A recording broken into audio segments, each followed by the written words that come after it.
Hello, this is our 12-week bump date. I'm 12 weeks and 6 days today. I'm turning 13 weeks tomorrow, so this will be all about my 12 weeks, and I'm getting really close to second trimester, which is exciting. We got some poodle friends visiting. I don't know if you can see them. One here, one there. So let's get started. This week, baby is the size of a toy soldier, like those little army guys. Ripe apricot, don't know what the difference is between a ripe one or not. A little chick, like a baby chick. A kiwi, a cupcake, which could be like a million different sizes. And it says that it's 2.91 inches long and 0.81 ounces. So getting a little bit bigger. Again, big size variety between a cupcake and a toy soldier, but whatever. Weight gain, I actually have lost 3 more pounds. So well, I'll get into this, but clearly eating is still a struggle. Before I got pregnant, I had lost a little bit of weight because I was doing the low glycemic diet because I was on metformin. My doctor recommended doing the low glycemic diet to help with side effects from the metformin, which it did help with that, so I'm glad I did it. And I actually lost weight for the first time in like forever. So prior to getting pregnant, maybe like a month before I got pregnant, or 2, I was 178 pounds, and now I'm at 164. So over the course of a couple months, I've lost quite a few pounds. Not all of it was related to pregnancy, but some of it definitely is related to pregnancy. So it's been a big change. My dog is sad. My must-have item for this week is going to be this like cube block game, I think is what it's called, on my phone. It's just like a really simple game. It's super easy, but it's what I use when I'm feeling nauseous. I need to distract myself. So I'll just play that cube game, and it's a nice distraction. So basically any kind of phone game that you enjoy playing is a good distraction. Let's talk about symptoms for this week because there's been a lot of them. The nausea has been back in full force. Last week it had gotten a little bit better and I was actually like able to eat some food, which was nice. I had like 2 days of relief at the beginning of 12 weeks and then it's just gotten really bad again. I don't know why, I don't know what happened, but it's been really bad. It's been like constant all day, like it was in the beginning. I'm taking my nausea medication, so it's not because I'm not taking medication. I'm drinking lots of water and all of that kind of stuff. I don't know what it is. I'm not hungry. It's really hard to eat. I'm having like no appetite. So I'm hoping that as I get closer to second trimester, that'll get better. Still having the constipation issues, but it's not as painful as it was last week. It's just like an annoyance now. So I'm trying to keep taking Miralax, drinking my prune juice, and stay on top of that. My sense of smell has definitely been stronger, which is an issue at work. Like it's not even just bad smells. Like bad smells smell bad, but just any kind of smell. Like I was using a cleaning product that smelled really strongly. People are cooking things in the kitchen. Even if it's things that I like, just the strong smell of it is too much. It's too overwhelming. It makes me feel like I am gagging. Like it causes a gagging reflex feeling, which is not fun. I've been having this issue of like restless legs when I'm falling asleep. So when I'm laying in bed, my legs feel like they like constantly have to move and like they need to like not sit still, which is strange. And so that's been annoying when I'm falling asleep at night.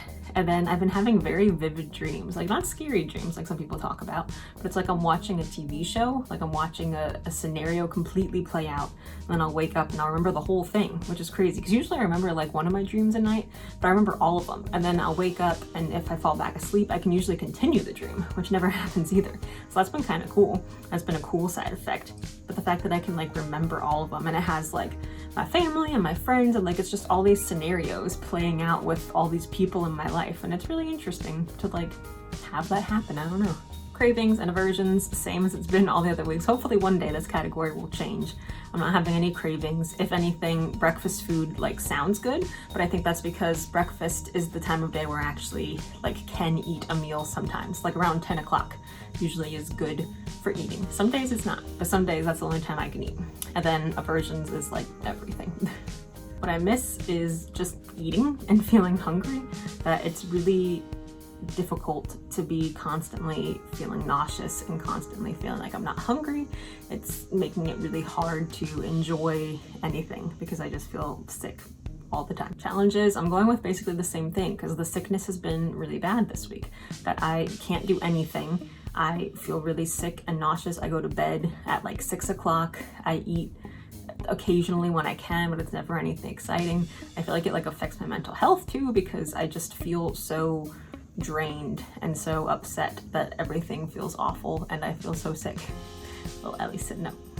So that's been really difficult because one of my favorite things to do is going out to restaurants to eat, and that's had to change since COVID and everything, but I really still enjoy doing that, and I can't do it because I just feel too sick to even sit down at a restaurant and smell any kind of food. So that's really cut into my life, that I feel like I can't do anything except sit on the couch or lay in bed, and even when I do that I feel sick. So sometimes sleeping is the only thing I can do where I don't feel sick, which then makes me feel sad because I want to do more than just sleep all the time.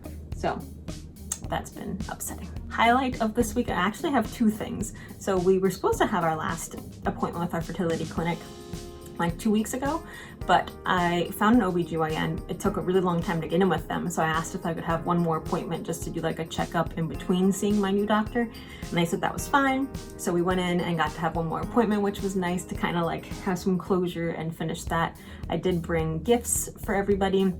I brought a big bin of candy and a little thank you note just to put in the staff lounge. And then I brought little Starbucks gift cards and thank you notes for the nurses and doctors we worked with every single time that we saw every time.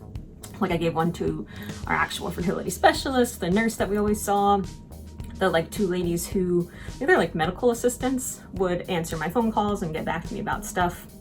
Medications, which I called them constantly, the lady at the front desk who helped us get in earlier. I just tried to thank everybody who was a part of our journey, and they seemed thankful for that, and it felt nice to show them some appreciation and that they have a very important and meaningful job. So I hope they felt that. And then we also announced on Facebook and our social medias, personal social medias, that we're having a baby, which is funny because I've lots and lots, thousands of followers on TikTok who have known I've been pregnant since a few days of me finding out, and people on Instagram and on here, I've been sharing this with all of you guys for a long time, but my extended family and coworkers and peers and people who are in our lives didn't know about it. So I think that's funny, and we got to share with everybody and got lots of good reactions, and people are excited. So that was cool, getting to share and not feeling like I have to keep secret this part of my life. It never was secret. I would tell people if they asked, but now everybody is on the same page.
Looking forward to, I'm gonna say second trimester, because I hear that symptoms ease up and you feel more energy and just kind of better in general in second trimester. So I'm really hoping that's true, because week 12 has been worse than week 11, so it better not keep getting worse.